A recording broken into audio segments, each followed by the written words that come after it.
Hi, and welcome to Stump the Pastor. Today's question comes from Dan on Facebook. He asks, do angels sing? Now, we've kind of talked a little bit about this before, but it's kind of surprised me that I got this question now, during Christmas season already been going on for all these weeks, and the airways filled with Christmas carols that all talk about angels singing. So maybe that was what sparked Dan's question.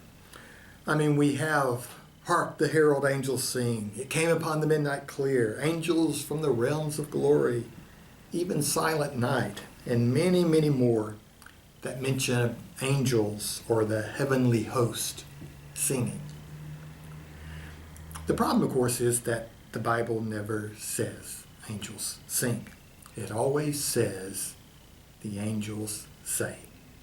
And you can check me on that one with a good concordance of the Bible. Now, this isn't one of those earth-shattering kinds of questions, is it? I mean, it's not like asking, will humans destroy the world with pollution? But it is one example of how easy it is to overlook something clearly there and then create this alternate reality from that mistake. I mean, the good news for angels is that it probably doesn't matter if they sing it or say it. What is more important to me is that it seems to be so easy for humans to create a reality that is based off of something that is not true. I mean, we have all sorts of examples of this from all parts of our lives. The earth, for example, was assumed to be flat, because our experience of the earth is that it is flat. I mean, only when we were able to get way away from the earth out into space could we perceive that the horizon curves and that the earth is a sphere. You had to be far away to do that, and we weren't able to do that for centuries. Our experience told us one thing. A new perspective revealed something completely different.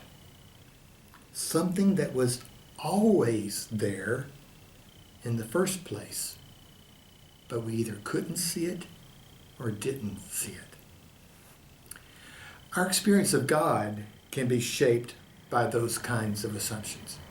Maybe you learned about God in your childhood in church or Sunday school, where God was described as an angry old white guy in the sky that was keeping score of every bad thing you'd ever done and ready to pounce on any misdeed. You know, shedding those early childhood ideas is difficult until we have a different experience of God. Once you've experienced it, things are different. Once you've known or experienced God as grace or love, and not as an angry man in the sky, it's hard to break out of those old patterns. That's why millions of Christians are still stuck with a flat earth understanding of God. And as a result, we miss out on some important insights into the reality of God's grace. So what does this have to do with angels singing? Well, it is just one more reminder that humans cannot perceive or describe the reality of God. So we learn from those experiences we've had when something we assumed to be true or in the Bible is neither. And we allow ourselves to wonder what other ways grace might transform who we are and how we experience God. You see, it's not so much about getting it right. It's about being open to how experiencing grace might transform other parts of our awareness that we didn't even know needed to be transformed.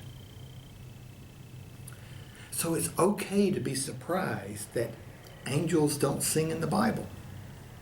People aren't bad for assuming something.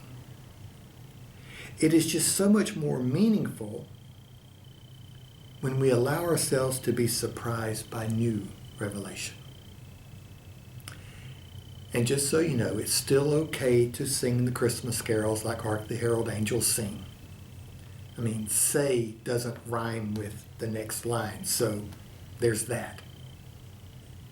But maybe some of you budding lyric writers can come up with some new verses. See you next time on Stump the Pastor.